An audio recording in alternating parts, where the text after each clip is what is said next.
Hello hello hello. Ray optics का lecture number second बच्चा।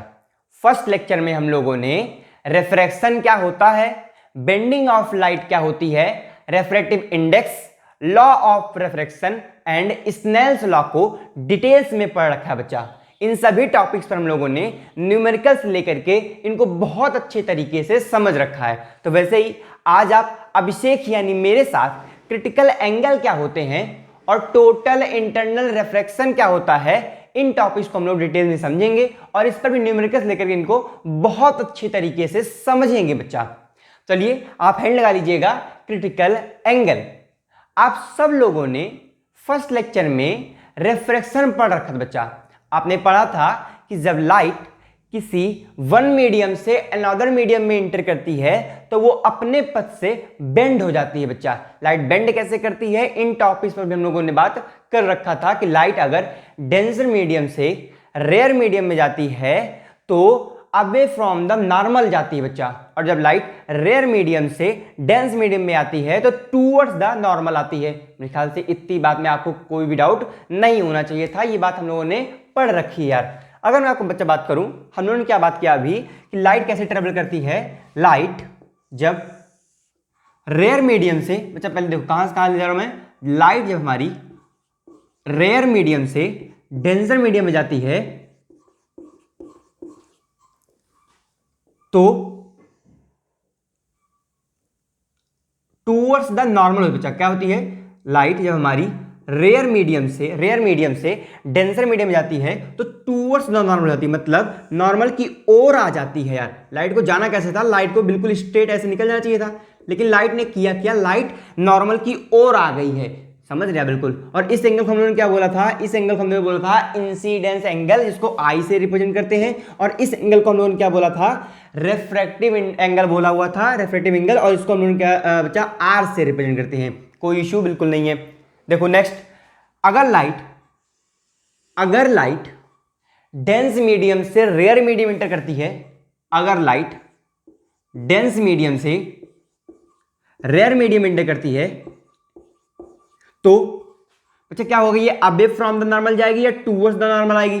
Definitely ये लाइट हमारी क्या करेगी, अबे फ्रॉम द नॉर्मल हो जाएगी। कोई इशू बिल्कुल नहीं। देखो ये ऐसे निकल जा रही है, और इस एंगल हम लोग क्या बोलने वाले हैं, इस एंगल को हम लोग बोलने वाले हैं इंसिडेंस एंगल आई, और इस एंगल हम लोग क्या बोलेंगे, रेफ्रैक्टिव एंगल आ। अच्छा एक चीज समझ में आ रही है कि when light passes outly denser medium to outly rare medium the angle of incidence is always lower than the angle of refraction बच्चा। मतलब मैं क्या बोल रहा हूं कि बच्चा जब भी लाइट डेंस मीडियम से रेयर मीडियम में जा रही है तो एक कहानी समझ में आ रही है कि जो हमारा इंसिडेंस एंगल आई है वो ऑलवेज क्या होगा, छोटा होने वाला है, स्मॉल होने वाला है किससे, एंगल ऑफ रिफ्रैक्शन से। अच्छा अगर आई जो है छोटा है आर से, तो क्या मैं स्नेल्स लगा के ये वर्ड लिख सकता हूं कि स्नेल्स क्या है, sine I by sine are is equal to, अगर ये हमारा जो है डेंसर मीडियम हम लोगों ने क्या बोल दिया है म्यू1, और डेंसर रेयर मीडियम क्या बोल रखा है बच्चा, म्यू2 बोल रखा है, तो sine I by sine are is equal to mu two by mu one. अच्छा म्यू2 यहां पे बड़ा बच्चा कि म्यू1 बड़ा है, अगर आप ध्यान देख रहे हैं यार जो है, तो म्यू1 कौन है, डेंस मीडियम है, और म्यू2 कौन है हमारा, म्यू2 हमारा है रेयर मीडियम। मतलब म्यू क्या है, जहां ज्यादा भीड़ भाड़ वहां ज्यादा म्यू की वैल्यू, क्योंकि वहां लाइट क्या करती है, लो ट्रेवल करती है बच्चा, उसकी स्पीड क्या होती है, हाईएस्ट या लोएस्ट, भाई लोएस्ट होती है। भाई डेंसर मीडियम में लाइट की स्पीड क्या होने वाली है, फास्ट होगी या लोअर होगी, डेफिनेटली क्या होगी, स्पीड उसकी क्या हो जाएगी, कम हो जाएगी यार। कहां पर, डेंसर मीडियम में, मतलब म्यू1 वैल्यू क्या है, म्यू1 की वैल्यू ज्यादा, speed of light come.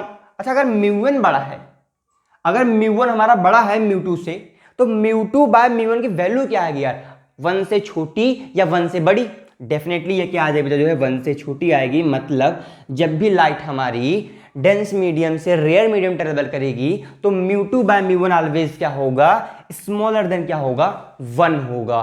Perfect, सारी बातें हम लोगों ने पढ़ रखा है यार। इन पे डिटेल्स बात नहीं करनी, हमको समझना है कि क्रिटिकल एंगल क्या होते हैं। इन बातों को तो हम लोगों ने ऑलरेडी समझ रखा था। अब अगर आप थोड़ा सा सोचें, थोड़ा सा मैं इसको रफ कर दे रहा हूं क्योंकि ये तो मैं आपको सिर्फ समझा रहा था। अब अगर हम आपसे थोड़ा सा बात करें कि अगर मैं इंसिडेंस एंगल आई की वैल्यू बढ़ाऊंगा, बच्चा ध्यान समझिएगा, अगर मैं इंसिडेंस एंगल आई की वैल्यू बढ़ाऊंगा तो क्या रिफ्रैक्टिव रे थोड़ा सा भाई और बेंड हो जाएगी? भाई जैसे जैसे आप इंसिडेंस एंगल आई की वैल्यू बढ़ाओगे रिफ्रैक्टिव रे क्या हो जाती है? बेंड होती जाएगी। इसको समझ लेते फिगर से।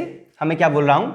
मैं बोल रहा हूं कि अगर आप इंसिडेंस एंगल को इंक्रीज करते हैं, अगर आप इंसिडेंस एंगल को इंक्रीज करते हैं ये, तो लाइट क्या करेगी बच्चा? लाइट अपने पथ से क्या करेगी? और बेंड करेगी, ऐसे निकल जाएगी। जाना था इसको कैसे था? जाना इसको ऐसे था, गई कैसे? ऐसे निकल गई। मतलब आई बढ़ाओगे तो आर क्या हो जाएगा? आर भी इंक्रीज हो जाएगा। कोई इश्यू बिल्कुल नहीं आ रही है मेरे हिसाब से। अच्छा, अगर मैं और इंसिडेंस एंगल बढ़ाऊंगा, अगर मैं और इंसिडेंस एंगल बढ़ा दूंगा, लो मैंने और बढ़ा दिया। ये क्या है बच्चा? ये सरफेस है। कैसी सरफेस है? जो दो मीडियम को सेपरेट कर रही है। और ये क्या होता है जो हम लोग ड्रॉ करते हैं? ये अपना नॉर्मल होता है। ये क्या होता है? नॉर्मल। ये क्या है? सरफेस है। हमने क्या किया? हमने जो है और इंसिडेंस एंगल बढ़ा दिया।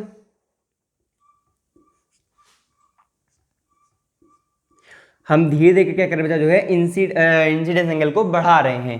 तो लाइट हमारी क्या करेगी? और बेंड करेगी। और एक ऐसा टाइम आएगा कि जैसे जैसे हम इंसिडेंस एंगल बढ़ाते जाएंगे, हमने क्या देखा कि एक ऐसा टाइम आ गया, एक ऐसे एंगल पर हमारी लाइट जो है वो अलोंग द सरफेस निकल जा रही है। बच्चा क्या कर रही है? अलोंग द सरफेस निकल जा रही है। यार हमने क्या किया था? हम ये जानते थे कि जब लाइट डेंसर मीडियम से रेयर मीडियम में जाती है तो अवे फ्रॉम द नॉर्मल होती है। इसमें किसी को कोई इशू नहीं आनी चाहिए थी। लाइट क्या करती है? जब डेंस मीडियम से रेयर मीडियम में जाती है तो अवे फ्रॉम द नॉर्मल जाती है। बिल्कुल। हमने क्या किया? हम जो है इंसिडेंस एंगल को धीरे धीरे क्या करने के लिए बढ़ाना स्टार्ट किए। इंसिडेंस एंगल हमने इतना रखा, हमने देखा हमारी रिफ्रैक्टिव रे क्या हो गई? थोड़ा सा और बढ़ गई। बच्चा हमने क्या रखा? इंसिडेंस एंगल थोड़ा और बढ़ाया, आई को हमने क्या किया? और बढ़ाया। हमारा जो है एक ऐसा टाइम आया, एक ऐसा टाइम आया भाई, धीरे धीरे करके हम इंसिडेंस एंगल बढ़ा रहे थे तो हमने क्या देखा कि एक ऐसे एंगल पर, पर्टिकुलर एक ऐसे एंगल पर हमारी रिफ्रैक्टिव रे जो हो रही है वो अलोंग द सरफेस निकल जा रही है। मतलब रिफ्रैक्टिव एंगल कितना बच्चा जो है वो हमारा रिफ्रैक्टिव एंगल आ रहा है 90 डिग्री का। रेफ्रेक्टिव एंगल भाई कितना हो गया? रेफ्रेक्टिव एंगल 90 डिग्री हो गया। और ऐसे इंसिडेंस एंगल को हम लोग क्या बोल देते हैं? क्रिटिकल एंगल बोलते हैं। क्या ही बात है, बिल्कुल समझ में आ गया ना बच्चा? बहुत ही प्यारा, बहुत ही प्यारा। कैसे आ रहा है? फिर से एक बार। जब लाइट डेंसर मीडियम से रेयर मीडियम में जाती है तो अवे फ्रॉम द नॉर्मल हो जाती है। लाइट डेंसर मीडियम से रेयर मीडियम में जाती है तो अवे फ्रॉम द नॉर्मल होती है।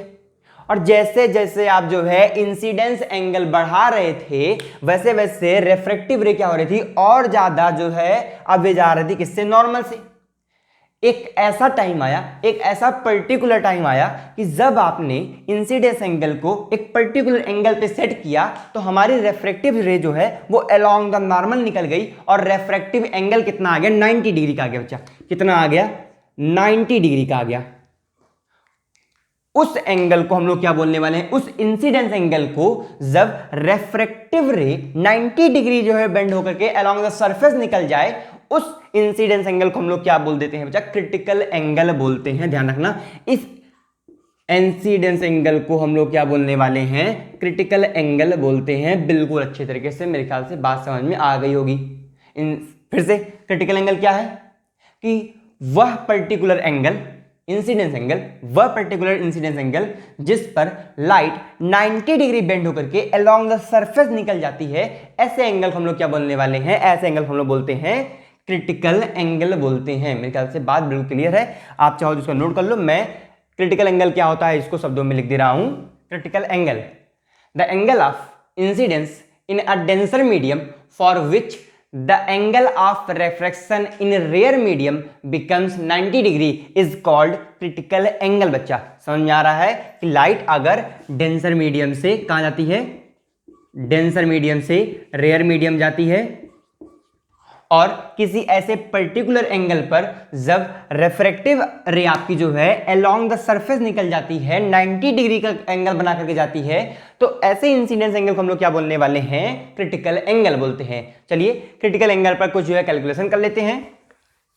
अगर हम क्रिटिकल एंगल के बारे में आपसे बात करें तो हम लोगों ने अभी क्या देखा बच्चा, मैं एक नया फिगर दिखा रहा हूं आपको, ध्यान दीजिएगा। हम लोगों ने अभी क्या देखा है? हम लोगों ने देखा कि अगर लाइट रे डेंस मीडियम से, ये कैसा मीडियम है अपना? ये डेंस मीडियम है, ध्यान रखना, ये कैसा मीडियम है? ये डेंस मीडियम है। अगर लाइट रे डेंस मीडियम से एक ऐसे पर्टिकुलर एंगल से निकलती है कि जब आपका रेफ्रेक्टिव एंगल या फिर रेफ्रेक्टिव रे अलोंग द नॉर्मल निकल जाता है, अलोंग द नॉर्मल निकल जाता है, सॉरी ये वाला एंगल अपना क्या हुआ? Incidence angle.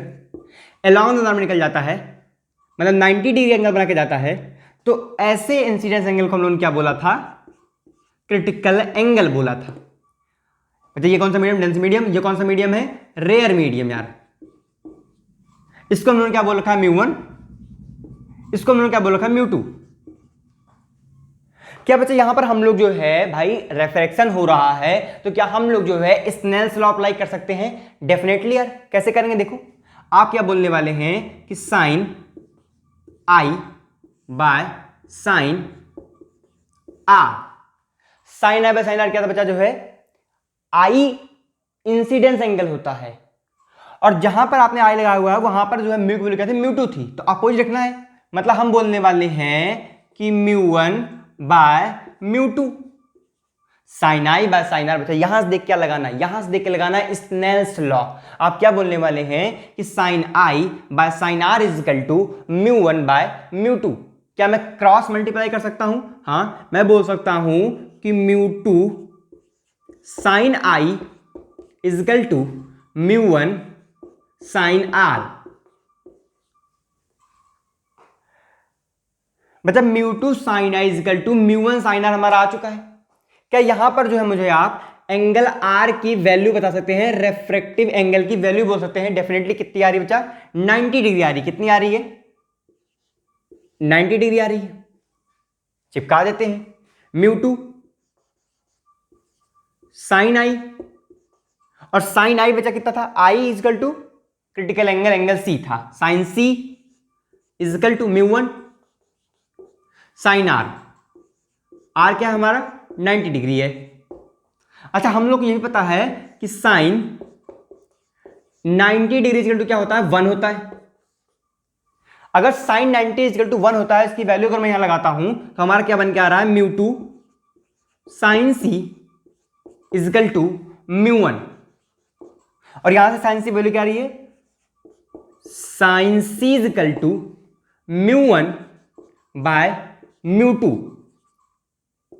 एक फॉर्मूला बन के आ गया बच्चा, इससे हम लोग जो है न्यूमेरिकल सॉल्व करेंगे। इस फॉर्मूले को आप ध्यान में रखने वाले हैं क्या? कि sine C is equal to sine of critical angle C is equal to mu one by mu two. ध्यान रखना म्यू1 क्या है? रेफ्रेक्टिव इंडेक्स ऑफ कौन सा मीडियम? Rare medium. अपॉन म्यू2 क्या है? Refractive angle of dense medium. यार क्लियर सी बात है यार। Sine C is equal to mu one by mu two. Mu one क्या है? Refractive angle of rare medium. Mu two क्या है? Refractive angle of dense medium. वो भी छोड़ नहीं समझा रहा तो मुझे ये बताओ किसकी वैल्यू ज्यादा बड़ी है? म्यू1 बड़ा होगा, म्यू2 बड़ा होगा? म्यू1 बड़ा होगा, म्यू2 बड़ा होगा? डेफिनेटली म्यू2 क्या है? डेंस मीडियम का रेफ्रेक्टिव एंगल है, तो म्यू2 की वैल्यू क्या होगी? म्यू1 से बड़ी होगी। तो हम लोग क्या बोलने वाले हैं कि sine C is equal to छोटा वाला रेफ्रेक्टिव एंगल, सॉरी छोटा वाला रेफ्रेक्टिव इंडेक्स अपॉन बड़ा वाला रेफ्रेक्टिव इंडेक्स। यार फील करना भाई, sine C is equal to क्या आने वाला है? छोटा वाला रेफ्रेक्टिव इंडेक्स अपॉन बड़ा वाला रेफ्रेक्टिव इंडेक्स। बिल्कुल परफेक्ट। अच्छा अगर मैं आपसे बात करूं जो आपका रेयर मीडियम वो एयर है, मैं यहां लिख सकता हूं कि इफ, यहां लिख रहा हूं if rare medium is air and and mu two is equal to mu. डर लगा भाई। अच्छा, रेयर मीडियम अगर एयर है मतलब जो है म्यू1 की वैल्यू क्या आने वाली है, मतलब म्यू1 की वैल्यू आ जाएगी, म्यू1 की वैल्यू क्या आ जाएगी, 1 आ जाएगी। आप सबको पता है कि रेयर मीडियम मतलब जो है 1 से छोटा कोई भी जो है रिफ्रैक्टिव इंडेक्स नहीं होता है, एयर से छोटा रिफ्रैक्टिव इंडेक्स कोई भी नहीं होता है। तो म्यू1 की वैल्यू क्या आएगी, एयर का रिफ्रैक्टिव इंडेक्स ऑलवेज क्या होता है, जब 1 होता है। लगाओ वैल्यू।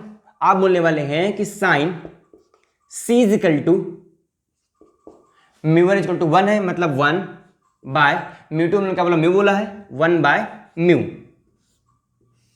मतलब अगर लाइट किसी भी मीडियम से, अगर लाइट किसी भी मीडियम से एयर में इंटर करती है और आपको उसका क्रिटिकल एंगल फाइंड करना हुआ, तो आप क्या बोलने वाले हैं, sine C is equal to 1 by जिस मीडियम से लाइट आ रही है।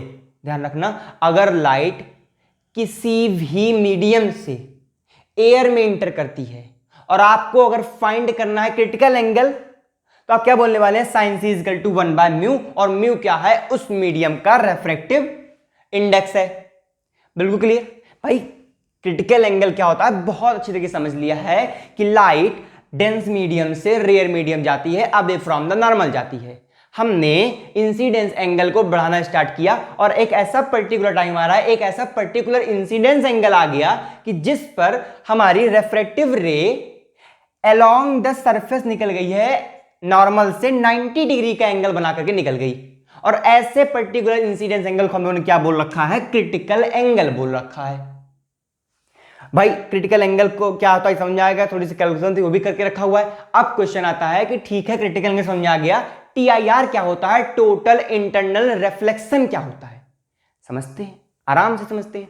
पहले ये हम लोग समझ रखा है, इसको आप नोट कर लीजिएगा, मैं ये रफ कर दे रहा हूं और फिर बात करता हूं कि टोटल इंटरनल रिफ्लेक्शन होता क्या है। बच्चा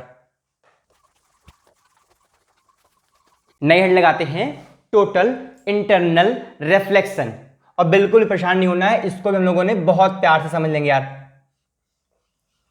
टोटल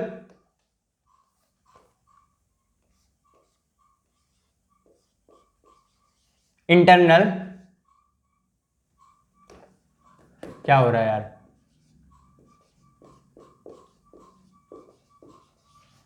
रिफ्लेक्शन।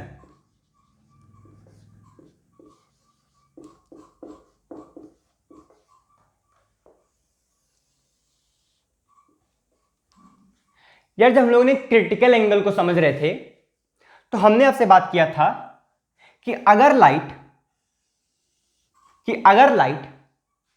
डेंस मीडियम से रेयर मीडियम में जाती है तो अवे फ्रॉम द नॉर्मल होती है। भाई कुछ ऐसी बात की थी हमने कि अगर लाइट डेंस मीडियम से रेयर मीडियम जाती है तो ये अवे फ्रॉम द नॉर्मल निकल जाती है, और इस एंगल को हम लोगों ने क्या बोला है, इंसिडेंस एंगल, और इस एंगल को क्या बोलता है बच्चा हम लोग, रिफ्रैक्टिव एंगल, इसको आर से रिप्रेजेंट करते हैं। अच्छा अगर आप जो है इंसिडेंस एंगल आई की वैल्यू बढ़ाते हैं तो रिफ्रैक्टिव एंगल आर की वैल्यू बढ़ जाती है, light more than away from the normal निकल जाती है, ज्यादा नॉर्मल से ज्यादा मुड़ जाती है। मतलब अगर आपने जो है, मैं इसी में समझाने की कोशिश करता हूं कि अगर आपने लाइट को, नेक्स्ट लाइट आपने जो है इंसिडेंट एंगल थोड़ा सा ज्यादा बढ़ा करके निकाला तो लाइट ऐसे निकली। आपने एक और लाइट पास की जिसका इंसिडेंट एंगल बहुत ज्यादा था, अब वो लाइट क्या करी जो है बच्चा, ग्रेजिंग इमरजेंस करते हुए, मतलब अलोंग द सरफेस निकल, जिसको बोलते हैं grazing emergence, along the surface निकल गई। तो ऐसे पर्टिकुलर एंगल के लिए ये वाला बच्चा, ये वाला ऐसे पर्टिकुलर एंगल को हम लोग क्या बोलते थे, इंसिडेंस एंगल को हम लोगों ने बोला था क्रिटिकल एंगल बोला था। और ये रेपनी क्या कर रही है जो है, अलोंग द नॉर्मल निकल रही है। अगर आप इंसिडेंस एंगल की वैल्यू और बढ़ाते हैं तो ये लाइट क्या करेगी बच्चा, भाई देखो पहले लाइट क्या करती थी, फील करो यार, फील करो, ये सरफेस है, ये सरफेस है, आपने एक लाइट जो है किसी भी इंसिडेंस एंगल पास किया, नॉर्मल से दूर होकर के, इसको जाना ऐसे था, नॉर्मल से दूर होकर ऐसे निकल गई। धीरे धीरे आप जो है इंसिडेंस एंगल को बड़ा कर रहे थे, इंसिडेंस एंगल को जैसे आप बड़ा किए, एक बार ऐसे निकाले तो ये लाइट कैसे गई, हमने निकाला था ऐसे, देखो मैं डबल डॉटर करता हूं ताकि समझ में आए तुमको। ये पहला था, इसकी लाइट ऐसे गई, ये तीसरा ये है, तो ये निकल गई। पहले आपने क्या किया, लाइट को ऐसे निकाला, लाइट जो है हल्का सा अपने नॉर्मल से बेंड हुई और निकल गई। आपने इंसिडेंस एंगल थोड़ा और बड़ा किया, इतना बड़ा किया, ये वाला बच्चा, ये वाला, तो आपका जो है रिफ्रैक्टिव रे क्या हो गई, थोड़ा सा नॉर्मल से और दूर गई, निकल गई। आपने एक ऐसा पर्टिकुलर एंगल सेट किया, कि जब लाइट उस इंसिडेंस एंगल पे निकली तो वो ग्रेजिंग इमर्जेंस करते हुए अलोंग द सरफेस निकल गई। अब अगर आप इंसिडेंस एंगल को और बड़ा कर देंगे तो भाई धीरे धीरे लाइट क्या कर रही है, नॉर्मल से दूर चल रही है, सरफेस पे तो आ गई, अब क्या करेगी, उसी मीडियम में वापस आ जाएगी, आएगी नहीं आएगी। अब मैं देखो इसकी बात कर रहा हूं, अब मैं अगर बात कर रहा हूं कि अगर आप क्रिटिकल एंगल हो चुका है, मतलब आपने ऐसा इंसिडेंस एंगल फाइंड कर लिया है कि जब light grazing emergence along the normal निकल रही है, अगर आपने इंसिडेंस एंगल को क्रिटिकल एंगल से भी बड़ा कर दिया, अगर आपने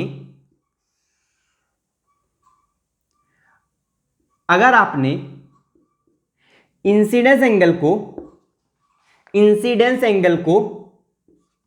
क्रिटिकल एंगल से बड़ा कर दिया है, ध्यान रखना, अगर आपने इंसिडेंस एंगल को क्रिटिकल एंगल से बड़ा कर दिया है तो लाइट क्या करेगी भाई, क्रिटिकल एंगल पर तो लाइट ग्रेजिंग इमर्जेंस करते हुए निकली थी, अब तो लाइट दौड़ करके उसी मीडियम में रिटर्न आएगी। भाई हम क्या कर रहे थे, हम डेंस मीडियम से रेयर मीडियम जा रहे थे,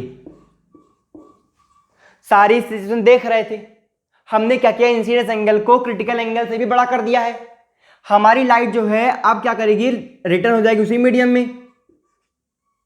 और यार इसी कंडीशन को हम लोग क्या बोलते थे, रिफ्लेक्शन बोलते थे। हुआ क्या, टोटल इंटरनल रिफ्लेक्शन हो गया, हमको मिरर की जरूरत नहीं पड़ी, ये कोई सरफेस था जो मीडियम को डिवाइड कर रहा था, मीडियम को सेपरेट कर रहा था, बिना किसी मिरर के हम लोगों ने क्या कर लिया, रिफ्लेक्शन करवा लिया है, टोटल इंटरनल रिफ्लेक्शन, इसी को बोलते हैं बच्चा। ये एंगल क्या हो गया, ये एंगल अपना आर हो गया, और रिफ्लेक्शन का लॉ ऑफ सॉल्व जानते हैं कि एंगल आई किसके बराबर होता है, एंगल आर के बराबर होता है। इसी कहानी को हम लोग क्या बोलते हैं, टोटल इंटरनल रिफ्लेक्शन, या फिर इन शॉर्ट क्या बोला जाता है, TIR। नाम सुना होगा आप लोगों ने, आपके दोस्त लोग क्या बोलते थे, TIR हो रहा लाइट का, क्या बोलता था, TIR हो रहा लाइट का। तो TIR का मतलब क्या है कि जब इंसिडेंस एंगल क्रिटिकल एंगल से बड़ा हो जाता है तो लाइट रिफ्रैक्शन ना शो करके रिफ्लेक्शन शो कर जाती है, और इस प्रोसेस को, इस फिनोमिना को हम लोग क्या बोलने वाले हैं, TIR बोलते हैं, टोटल इंटरनल रिफ्लेक्शन बोलते हैं यार। और रिफ्लेक्शन का लॉ क्या होता है कि एंगल आई और एंगल आर आपस में क्या होंगे, इक्वल होंगे। बहुत ही प्यार समझ रखा है, मैं इस पे जो है थ्योरेटिकल लिख दे रहा हूं कि क्या वर्ड्स में कैसे लिख सकते हैं हम लोग।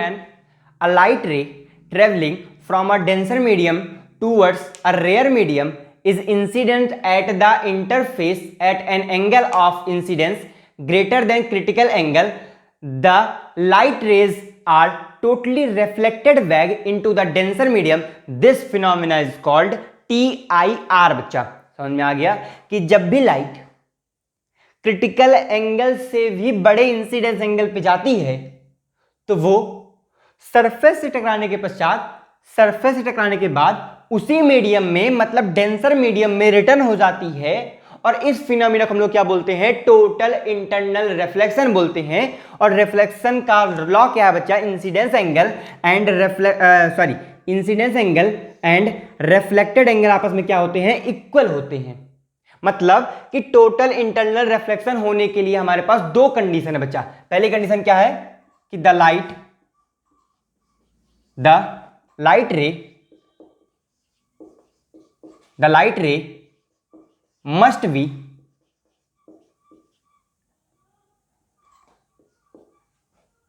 passes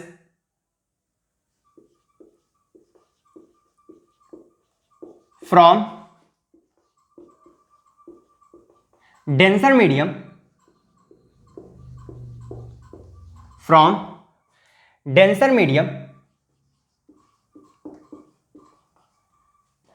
to rare medium.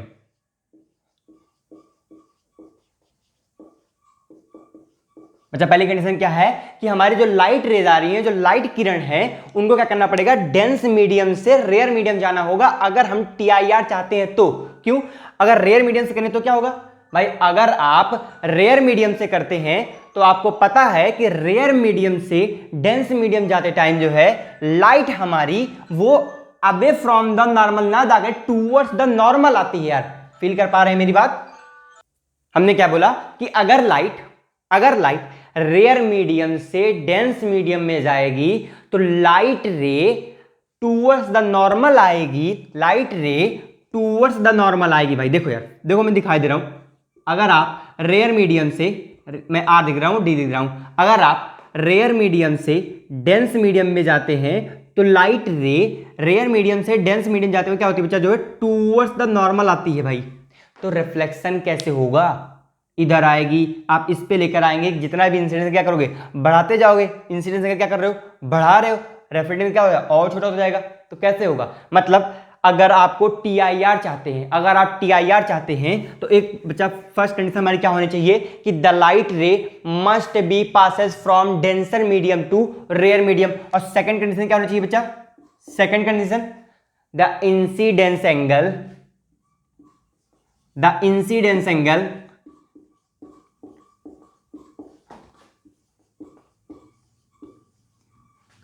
must be greater than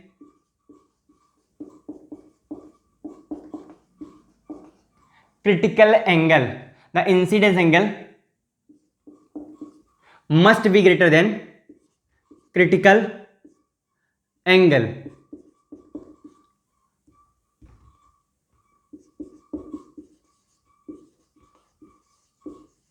समझ में आया कि क्रिटिकल एंगल क्या होता है और टोटल इंटरनल रिफ्लेक्शन क्या होता है? एक बार फिर से शॉर्ट में, एक बार फिर से जो है इसको समझ लेते हैं जल्दी से। क्या कि अगर लाइट रे डेंस मीडियम से रेयर मीडियम जाती है तो अवे फ्रॉम द नॉर्मल होती है, बिल्कुल क्लियर सी बात है। हमने क्या किया कि धीरे धीरे करके इंसिडेंस एंगल आई की वैल्यू जो है बढ़ाना स्टार्ट किया। एक ऐसा टाइम आ गया, एक ऐसा पर्टिकुलर एंगल हमको मिला कि जब हमारी जो है रिफ्रैक्टिव रे क्या हो गई, वो ग्रेजिंग इमर्जेंस करते हुए मतलब अलोंग द सरफेस निकल गई 90 डिग्री का एंगल बनाते हुए। तो ऐसे इंसिडेंस एंगल को, ऐसे पर्टिकुलर इंसिडेंस एंगल को हम लोगों ने क्या बोल दिया था, क्रिटिकल एंगल बोल दिया था। फिर हमको थोड़ा सा और एक्सपेरिमेंट करने की इच्छा हुई, तो हमने क्या किया कि इंसिडेंस एंगल को हम लोगों ने और ज्यादा बड़ा कर दिया, क्रिटिकल एंगल से भी बड़ा कर दिया। तब हमने क्या देखा कि लाइट रे अब ग्रेजिंग इमर्जेंस करके निकल गई थी। तो भाई जिस मीडियम से हमने लाइट को भेजा हुआ था, जिस मीडियम से लाइट को निकाल रहे थे, पास कर रहे थे, वो लौट करके उसी मीडियम में जा रही है, मतलब डेंस से निकाले डेंस में आ गई। तो ऐसे फिनोमेना हम लोग क्या बोलते हैं, अगर लाइट रे सरफेस करने के बाद उसी मीडियम में लौट कर आती है, इसको हम लोग बोलते हैं रिफ्लेक्शन। और हो क्या रहा है, टोटल की टोटल लाइट क्या गई सरफेस टकराई और लौट गई उसी मीडियम में आ गए बिना किसी मिरर के। तो ऐसे फिनोमेना को हम लोगों ने क्या बोल दिया था, टोटल इंटरनल रिफ्लेक्शन बोल दिया। और लॉ ऑफ रिफ्लेक्शन कहता है कि angle of incidence is equal to angle of reflection. इतनी सारी बातें हम लोग क्लियर में हो गई हैं। टोटल इंटरनल रिफ्लेक्शन होने के लिए दो कंडीशन होनी चाहिए। पहला, the light ray must be pass from denser medium to rare medium. दूसरा, the incidence angle must be greater than critical angle. दो कंडीशन थी, दोनों कंडीशन अप्लाई करके TIR करा लेंगे। TIR का फायदा क्या है, TIR कैसे आया, क्यों आया, इन सभी बातों पर अभी डिटेल में समझते हैं। पहले इसको नोट कर लीजिएगा। और फिर बहुत टाइम हो गया हम लोगों ने न्यूमेरिकल नहीं सॉल्व किया है, तो स्टार्ट करते हैं बहुत प्यारे प्यारे से न्यूमेरिकल्स को। इनको आप नोट करिए। फर्स्ट न्यूमेरिकल है बच्चा हमारा कि अ रे ऑफ लाइट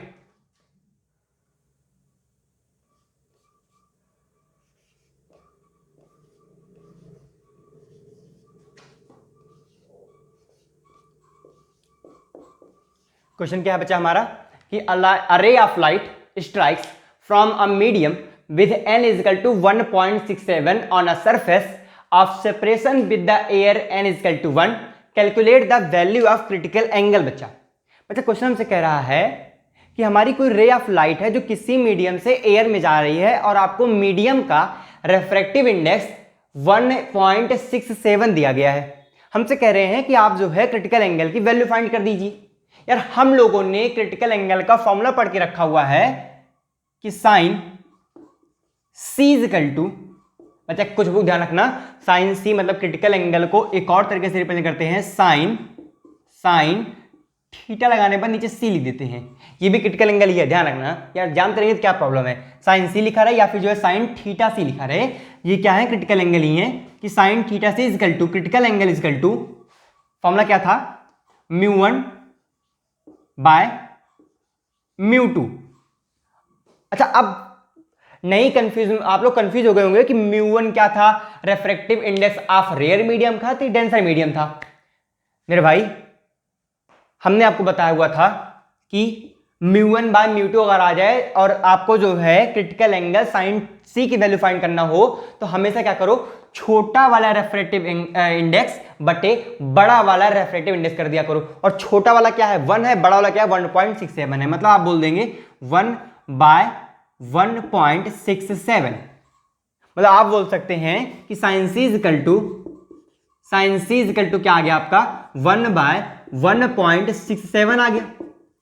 अब यार अगर इसको तुम सॉल्व करते हो 1 बाय 1.67, अब इसको सॉल्व करने में नहीं सीखोगे शायद, भाई पॉइंट आओगे 0 आ जाएगा, 100 बाय 167 कितनी बार जाएगा, 0 पॉइंट में जाएगा, तो एटलीस्ट क्या निकल के आता है 0.59, क्या आता है 0.59 आता है। अब अगर आप बोलोगे c इजकल टू तो क्या आ जाएगा बच्चा, c is equal to sine inverse 0.59, वहां कोने में देखो, सॉरी साइड में देखो क्या दिया गया है, आपको साइड में दिया गया है sine inverse 0.59 is equal to 0.64 radian दिया गया, क्या दिया गया है, साइन इनवर्स 0.59 इजकल टू हम लोग दिया गया है क्या, 0.064 रेडियन, मतलब हम लोगों ने क्रिटिकल एंगल फाइंड कर लिया है, किसमें, रेडियन में फाइंड कर लिया है। अगर आपसे डिग्री में पूछा जाएगा तो आप सबको पता है 1 degree is equal to pi by 180, sorry क्या होता है 1 degree is equal to pi by 180 radian होता है। फाइंड कर लेंगे भाई, चेंज कर लेंगे और डिग्री में अपना आंसर फाइंड कर लेंगे। क्वेश्चन अच्छा लगा, बिल्कुल घटिया सा क्वेश्चन था यार, इसको बोलते हैं घटिया क्वेश्चन। क्या, sine C is equal to μ1 by μ2 करना था, वैल्यू चिपकानी थी, कैलकुलेशन करना था, आंसर लाना था। क्लियर। एक क्वेश्चन मैं लिख रहा हूं, वो आप करेंगे और मुझे कमेंट बॉक्स में कमेंट करेंगे बच्चा। मैं इसको रफ कर दे रहा हूं, नोट कर लीजिएगा। नेक्स्ट क्वेश्चन है बच्चा हमारा कि what must be the critical angle,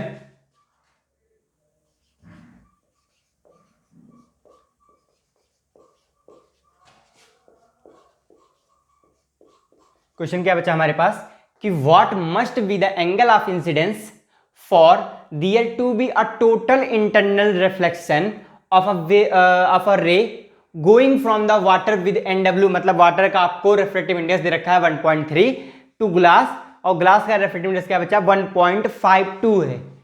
यार देखो, टोटल इंटरनल रिफ्लेक्शन कब होता है, जब आपका इंसिडेंस एंगल ग्रेटर देन हो जाता है क्रिटिकल एंगल से। हमसे पूछा जा रहा है कि भैया ऐसा कौन सा इंसिडेंस एंगल होगा जब टोटल इंटरनल हो जाएगा, कंडीशन ये है। तो भाई सबसे पहले हम क्या करेंगे कि क्रिटिकल एंगल फाइंड कर लेंगे और बाद में क्रिटिकल एंगल से बड़ा अपना इंसिडेंस एंगल रख लेंगे और टोटल इंटरनल रिफ्लेक्शन करवा लेंगे। यार मेरे ख्याल से बात समझ में आ रही है। पहले आप इसको खुद सॉल्व कर लिए और फिर मैं कर रहा हूं बच्चा। हाँ पहले आप करेंगे डेफिनेटली, पहले आप, क्योंकि पहला क्वेश्चन क्या किया था, इससे पहले वाला मैंने किया था, आपको दिखाया था। क्रिटिकल एंगल फाइंड करना है फिर से यार, हो गया, वीडियो को पॉज करके सॉल्व करना होता है, हो गया। चलो चलो देखते हैं बच्चा, हम लोग को अगर क्रिटिकल एंगल फाइंड करना है, साइन सी की वैल्यू फाइंड करनी है, तो साइन सी का तुमने फॉर्मूला क्या रखा था, μ1 बाय μ2, और आंख बंद करके जब भी आपको क्रिटिकल एंगल फाइंड करना है, आंख बंद करके क्या करोगे, छोटा वाला म्यू बड़े बड़ा वाला म्यू, छोटा वाला म्यू क्या हमारा जो है 1.3 है, अपन बड़ा वाला म्यू क्या है 1.52 है। यहां पर 0 बढ़ाऊंगा, पॉइंट से पॉइंट हटाऊंगा, हो जाएगा 130 बाय 152, और अगर जो है इसको कट करूंगा बच्चा तो आ जाएगा हमारा 0.85। मतलब हम बोल सकते हैं कि sine C is equal to 0.85, then C is equal to sine inverse 0.85, क्या कहीं साइन इनवर्स 0.85 की वैल्यू दिया क्या? हाँ बिल्कुल दे रखा है। परेशान मत होना, आपके कोर्स में आपको ऐसी खतरनाक सी वैल्यू नहीं देंगे, वो इजी इजी से वैल्यू जिनको आपको पता होगा, जैसे साइन 30 हो गया, साइन 60 हो गया, ऐसी वैल्यू आपको मिलने वाली है। तो साइन इनवर्स 0.85 इजकल टू दिया गया है 1.06 रेडियन, लिख देते भाई। मतलब सी इजकल टू क्या आ गया हमारा 1.06 रेडियन। फिर से एक बात, अगर हमको रेडियन नहीं चाहिए, अगर हमको जो है क्या चाहिए, डिग्री में चाहिए, तो क्या करेंगे भाई, रेडियन को डिग्री में चेंज कर देंगे। 1 degree is equal to pi by 180 radian, बिल्कुल 1 degree is equal to pi by 180 radian change कर लेंगे। जो लोग बच्चे ये क्वेश्चन कर लिए होंगे या जो इस टाइप क्वेश्चन पढ़ चुके हैं, तो उनको लग रहा होगा कि मजा नहीं आया सर। मजा दिलाएं? देखो फैलना नहीं है, हमको मजे लेने जा रहे हैं, मजे से करेंगे, आएगा ठीक है, नहीं आएगा तो ठीक है। अच्छा हमारे पास मान लो एक नया क्वेश्चन है, ये एक नया क्वेश्चन है। मान लो हमारे पास ग्लास का कोई इंस्ट्रूमेंट है जिसमें हम जो है लाइट को पास करने वाले, कैसे पास करते हैं देखते हैं। तो बच्चा ये है अपना ग्लास का इंस्ट्रूमेंट,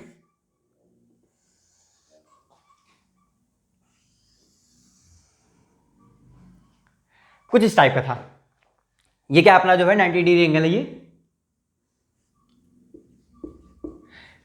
ये क्या है, ग्लास है भाई। डिजाइन इसको ऐसी दी गई थी, हमने क्या किया। अच्छा एक और बात, इस इंस्ट्रूमेंट का हमको जो है क्रिटिकल एंगल दे रखा है, angle C is equal to बोला हुआ है 42 डिग्री। क्या बोला है, angle C is equal to क्या बोल रखे हैं, 42 डिग्री दे रखे हैं। हमने एक लाइट रे पास की है 42 डिग्री पर, हमसे कह रहे हैं कंप्लीट द पाथ ऑफ रे। बच्चा चलो कर दो यार, फैलना नहीं है, कोशिश तो करोगे। कंप्लीट द पाथ ऑफ रे।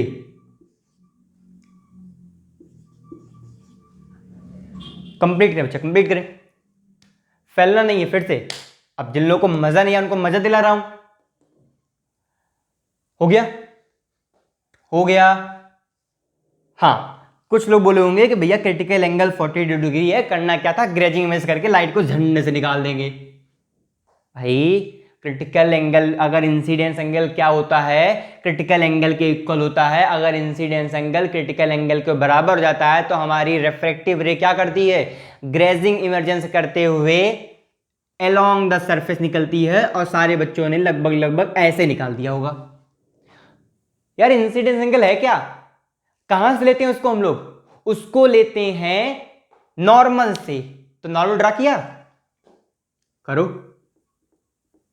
अब बताओ इंसिडेंस एंगल आपका ये हुआ कि ये हुआ। भाई नॉर्मल से लेते हैं तो नॉर्मल से यहां आ रहा है, मतलब इंसिडेंस एंगल आपका कौन आएगा, ये आएगा। अब अगर जो ये टोटल एंगल 90, भाई सरफेस पे नॉर्मल ड्रा किए हो तो ये टोटल एंगल क्या था 90 डिग्री का, ये कितना था 42, तो आई की वैल्यू कितनी आ जाएगी 48 डिग्री आएगी। मतलब आपकी जो लाइट है वो ग्रेटर देन क्रिटिकल एंगल से पास हो रही है, मतलब TIR हो जाएगा, ना कि ग्रेजिंग इमरजेंस होगा। क्लियर? अरे यार इंसिडेंस एंगल की वैल्यू कितनी आ रही है 40 डिग्री आ रही है। अगर ये क्रिटिकल एंगल के बराबर होता तो ग्रेजिंग इमरजेंस होता। अगर क्रिटिकल एंगल से बड़ा है तो TIR हो जाएगा, तो TIR करा लो। TIR करा दिया, ये भी एंगल कितना आ गया 48 डिग्री आ गया। अच्छा अगर ये एंगल 48 डिग्री तो ये एंगल कितना, भाई ये भी नॉर्मल था, टोटल 90 था, तो ये 42 हो गया। अब भाई पास करना, लाइट यहां से क्या होगी, ये भी तो सरफेस है, ग्लास है पूरा, इधर एयर भरा हुआ है, तो फिर से जो है सरफेस चेंज कर रहा है मीडियम को, तो फिर से लाइट क्या करी देखते हैं। अभी 42 डिग्री आ गया, 90 डिग्री आ गया। ये क्या है बच्चा,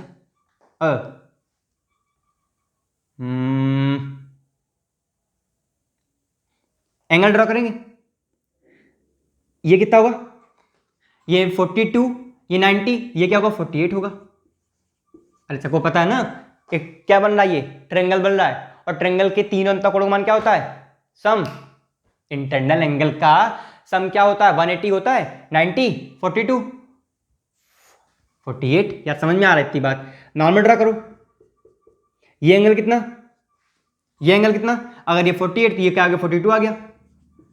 इस बार आपकी इंसिडेंट रे कितने पर है, इंसिडेंट एंगल कितने पर है 42 डिग्री पर है, और क्रिटिकल में क्या था 42 डिग्री था। मतलब अगर आपकी जो है इंसिडेंट रे 42 डिग्री बना रही है तो क्या करेगी, गिरेजिंग इमरजेंस करेगी, और अब लाइट आपकी जो है यहां से देखो अलोंग द सरफेस निकल आई। जिन लोगों को समझ में आया होगा बहुत अच्छा, जिन लोगों को समझ नहीं आया उनको फैलने की बिल्कुल जरूरत नहीं है, ये है ही नहीं यार। बोर्ड वाले बिल्कुल परेशान मत हो, ये आपके लिए नहीं है मेरे भाई। जो लोग कंपटीशन तैयारी करते हैं ये उनके लिए था, जो ये सब पढ़ चुके थे, जिनको इसमें मजा नहीं आ रहा था उनको मैं यहां पे कह दे रहा हूं मजा दे रहा हूं। समझ लिया? नहीं आया कोई दिक्कत नहीं है, इग्नोर कर दो, इग्नोर कर दो, कुछ किया नहीं मैंने, कुछ नहीं किया था, बस यही बात हुई थी हमारी। तो न्यूमेरिकल हमने आपको लगा के दिखा दिया बच्चा, इस तरीके से आपको न्यूमेरिकल मिल जाएंगे, इनको आप कुछ इस तरीके से सॉल्व करेंगे, ये नहीं ये वाले। चलिए अब हम लोग जो है कुछ इसके प्रिंसिपल पे जो काम करते हैं, टीआईआर का यूज क्या है उसके बेसिस पे बात कर लेते हैं। तो इसको नोट कर लेते हैं और बात करते हैं कि इसका यूज क्या है टीआईआर का बच्चा।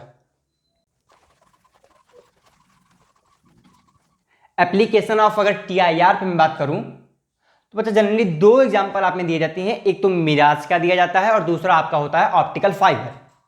अब मिराज तो आपके कोर्स में है नहीं, मतलब धोखा आपके केस में है नहीं यार। मिराज का मतलब क्या होता है, धोखा देना होता है। अरे भाई रेगिस्तान मरीज का है, सडनली पानी दिख गया, पानी होता नहीं है, हाँ भाई वही जो पढ़ते आ रहे हो।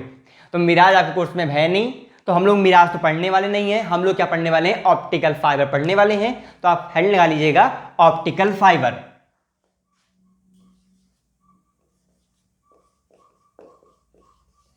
ऑप्टिकल फाइबर, ये ऑप्टिकल फाइबर है क्या बच्चा? आप सबके मन में एक क्वेश्चन जरूर आता होगा कि ये इंटरनेट कम्युनिकेशन इतने फास्ट कैसे होते हैं, हम अपने डेटा हम इतना जल्दी फास्ट कैसे ट्रांसफर कर पाते हैं, ये सब माइंड में क्वेश्चन आते होंगे। तो वो सिर्फ और सिर्फ किसके कारण पॉसिबल होता है, ऑप्टिकल फाइबर के कारण पॉसिबल होता है, जो किसके प्रिंसिपल पे काम करता है, टीआईआर के प्रिंसिपल पे काम करता है बच्चा। एक्चुअली ऑप्टिकल फाइबर है क्या, एक बहुत ही पतला सा वायर होता है, very very very thin wire होता है बच्चा।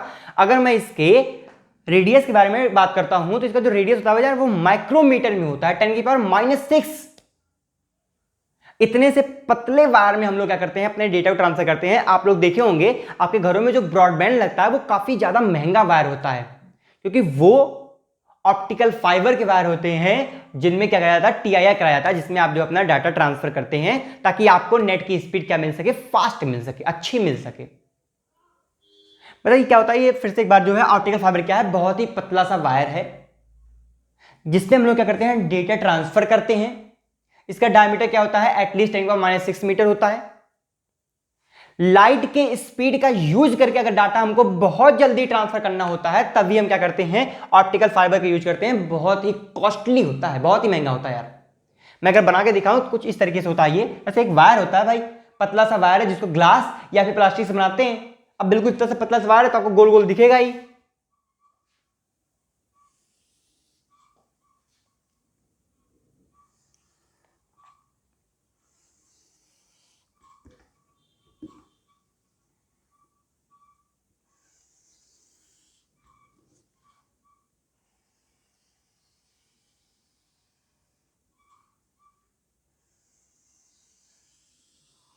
कुछ इस तरीके से मान लो, तो ये कोई आपका ऑप्टिकल फाइबर है, यहां से डाटा एग्जिट होकर बाहर निकलेगा।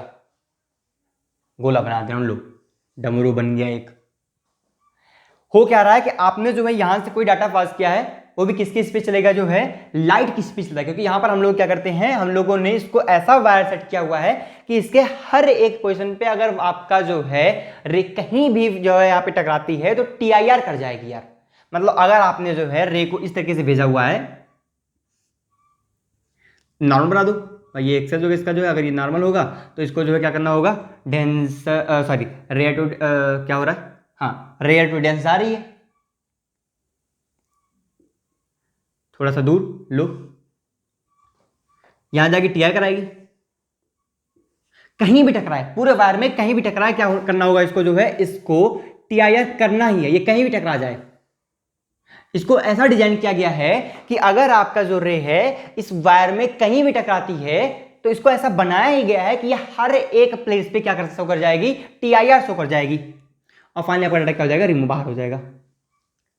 मतलब इसी फिनोमेनन हम लोग क्या बोलते हैं, ऑप्टिकल फाइबर बोलते हैं। और ये किसके बेसिस पे काम करता है, किसके प्रिंसिपल पे काम करता है, TIR के प्रिंसिपल पे काम करता है। ध्यान रखना, टोटल इंटरनल रिफ्लेक्शन। होता क्या है कि 100% डाटा आपको एटलीस्ट यहाँ पे मिल जाता है, वो भी फास्ट ट्रेवलिंग करते हुए। क्यों? क्योंकि हम लोग इसमें कौन सी स्पीड यूज करते हैं, लाइट ऑफ स्पीड यूज करते हैं, स्पीड ऑफ लाइट, सॉरी। और स्पीड ऑफ क्या होती है, 3 लाख किलोमीटर पर सेकेंड। सबको पता है ना, 3 लाख किलोमीटर पर सेकंड की स्पीड से जो है हम लोग जो है डाटा अपना ट्रांसफर करते हैं। क्या यूज करते हुए, ऑप्टिकल फाइबर को यूज करते हुए। यार इसके बारे में बेसिक चीजें लिख नहीं रहा हूं, आपने अपने बुक में पढ़ लेना है और सारी थ्योरेटिकल चीजें समझ लेनी है। क्या होता है ऑप्टिकल फाइबर, बहुत डिटेल में है नहीं, तो मैंने आपको बहुत डिटेल में बताया नहीं है, इतना आपके लिए काफी है। अच्छा लगा? क्रिटिकल एंगल क्या समझ में आया, टोटल इंटरनल रिफ्लेक्शन क्या समझ में आया, एप्लीकेशन जो है ऑप्टिकल फाइबर क्या है, बेसिक समझ आ गई है कि ऑप्टिकल फाइबर क्या होता है। एक बहुत ही पतला सा वायर होता है जो कि ग्लास या फिर प्लास्टिक से बनाया जाता है, जिसका डायमीटर क्या होता है, 10⁻⁻6 मीटर होता है। इसमें बेसिक करते हैं क्या, डेटा का ट्रांसफर करते हैं। डेटा ट्रांसफर स्पीड क्या होती है, 3 लाख किलोमीटर पर second, at least speed of light की स्पीड होती है, जिसमें हम लोग जो है बहुत जल्दी अपना डेटा ट्रांसफर कर लेते हैं। किसके फिनोमेना पर काम करता है, किसके प्रिंसिपल पे काम करता है, तो ये TIR को फॉलो करता है। मतलब अगर आप जो है इस वायर में आपका डेटा कहीं भी टकराता है तो वो बिना लॉस के TIR करते हुए एग्जिट हो जाता है, बाहर निकलता है, आपके पास तक पहुंच जाता है। कोई इशू नहीं है, बिल्कुल जो है हम लोगों ने इतनी सारी बातें समझ ली हैं। आज के लेक्चर में हम लोग बस इतना ही पढ़ेंगे बच्चा। अब स्टार्ट करने पर जो नेक्स्ट लेक्चर, और नेक्स्ट लेक्चर में हम लोग जो है नेक्स्ट टॉपिक पढ़ेंगे, उसको बहुत अच्छे तरीके से समझेंगे। ये हम लोग समझ के रखा हुआ है, इसको एक बार आप फिर से जो है रिवाइज कर लीजिएगा, रिवाइज करके पढ़ लीजिएगा बच्चा। न्यूमेरिकल्स पे विशेष फोकस रखेगा, न्यूमेरिकल्स आपके लिए बहुत स्पेशल होते हैं, उनको जरूर ट्राई करिएगा यार। न्यूमेरिकल्स क्या होता है, वो कॉन्फिडेंस लाता है, आपके कॉन्सेप्ट को क्लियर करता है। तो मैं हमेशा बोलता हूँ न्यूमेरिकल्स हमेशा ट्राई किया करो, न्यूमेरिकल्स ट्राई करो बच्चा, पढ़ते रहो, पढ़ते रहो, पढ़ते रहो, पढ़ते रहो बच्चा।